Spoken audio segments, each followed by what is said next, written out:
Hi, this is Heidi Burgess with the last Business as Usual video, this one entitled More Bad Assumptions.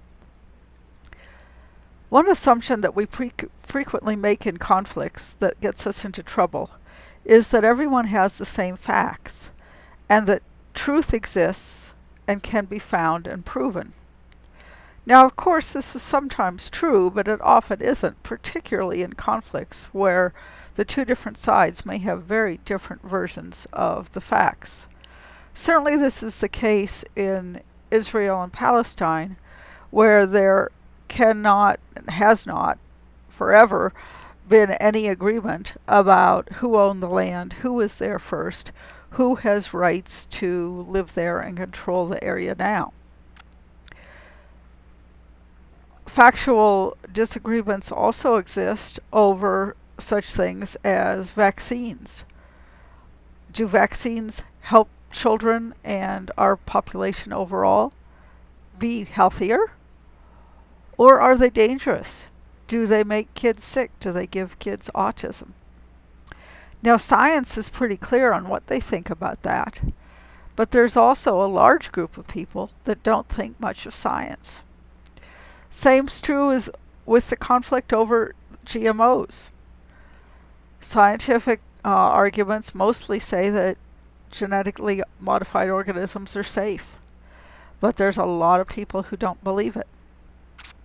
I have a picture of Google down here because, ironically, as much as Google has enabled us to find information, it also has helped us find information that says exactly what we want to hear.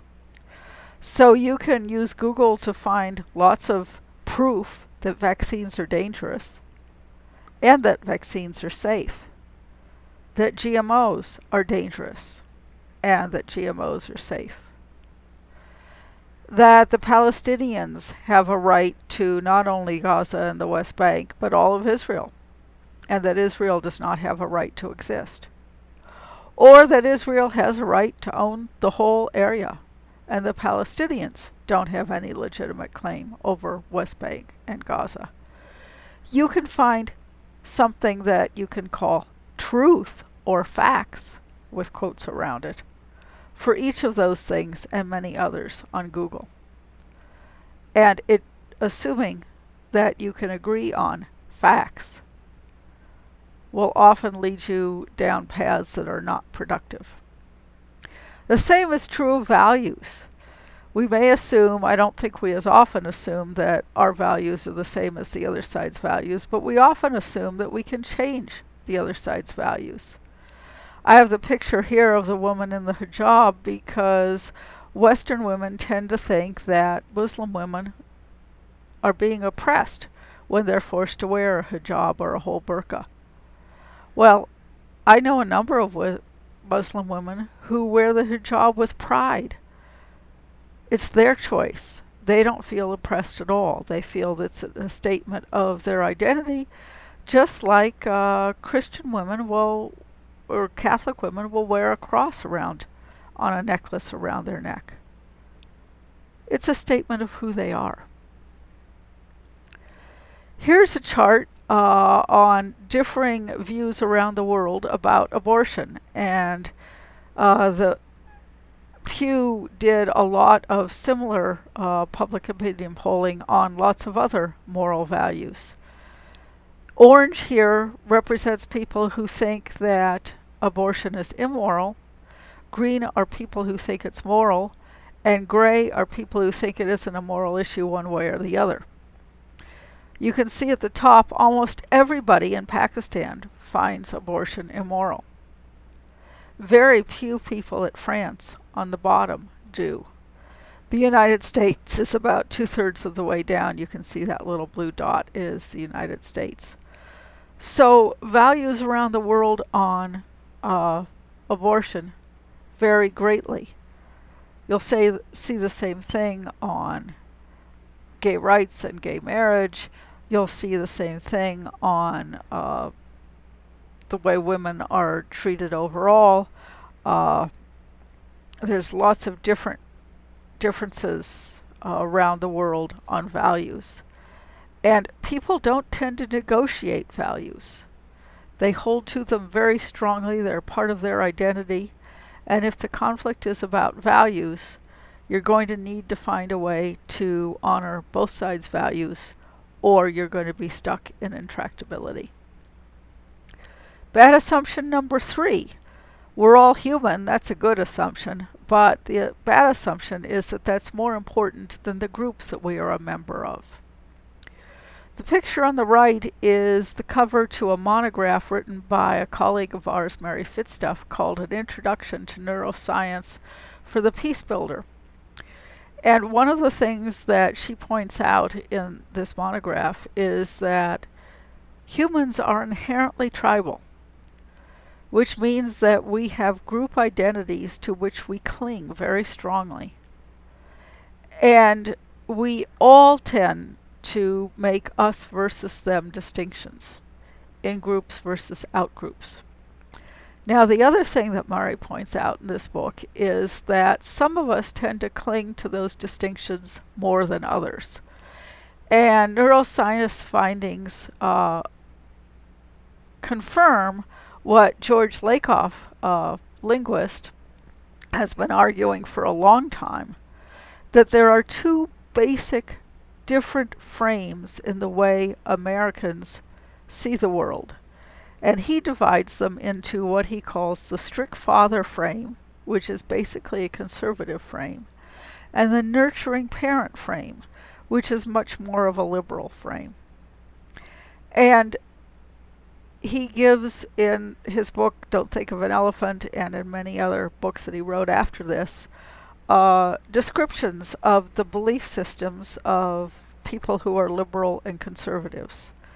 And one of the differences that Mari talks about in her monograph that has actually been confirmed with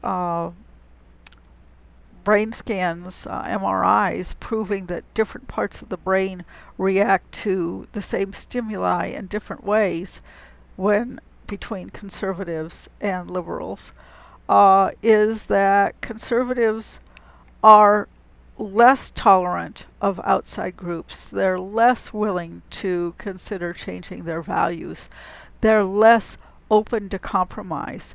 They're less open to new ideas. They're conservative, traditional. They like to stay the same.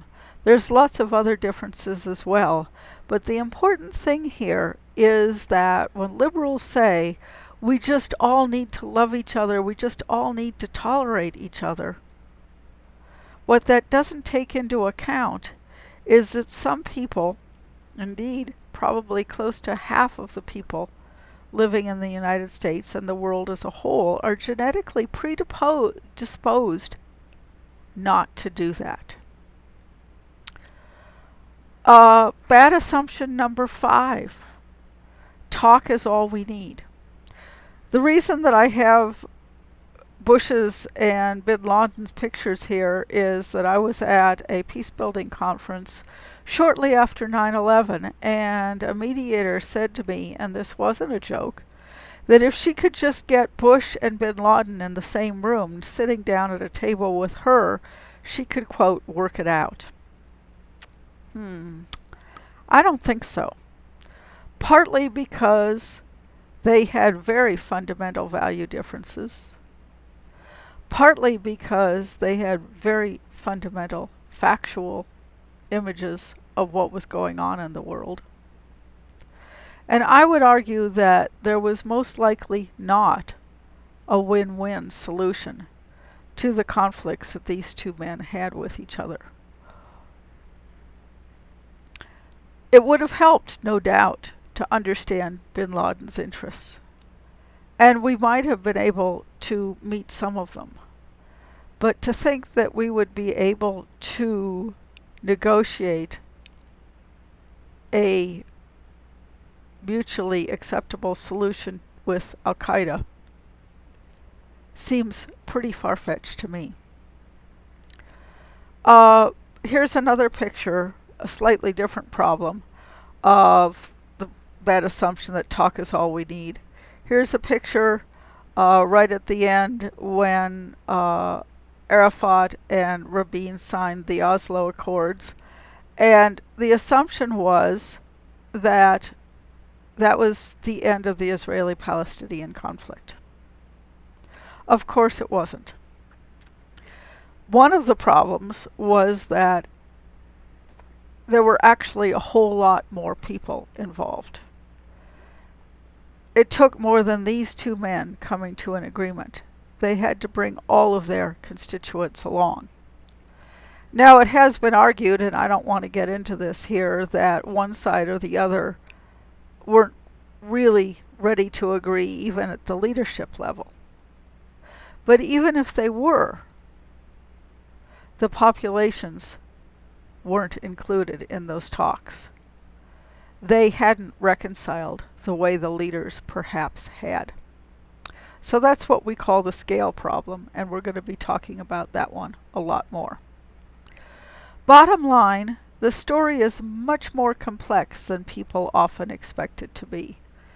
It's large scales, there's factual differences, there's value differences, there's interests, there's human needs, there's all sorts of things going on all at once that have to be addressed all at once in order to make real peace-building progress. So we're going to be discussing that more. But I want to leave you with two questions. One, should, and if so, how can people tolerate those who don't tolerate others? If toleration is the answer, should we tolerate ISIS? Should we tolerate Al-Qaeda? Shall liberals tolerate conservatives when the conservatives don't tolerate them? And if your answer is no, then how do we avoid a perpetual escalation spiral of hate and fear and distrust? Secondly, how do we deal with the scale problem? How can we take our table-oriented processes and scale them up to societal-oriented efforts so that the agreements that are made between leaders at tables actually do stick? We'll be talking about these questions and many more as we go on through these seminars, but we welcome your ideas on these issues now as well. Thanks.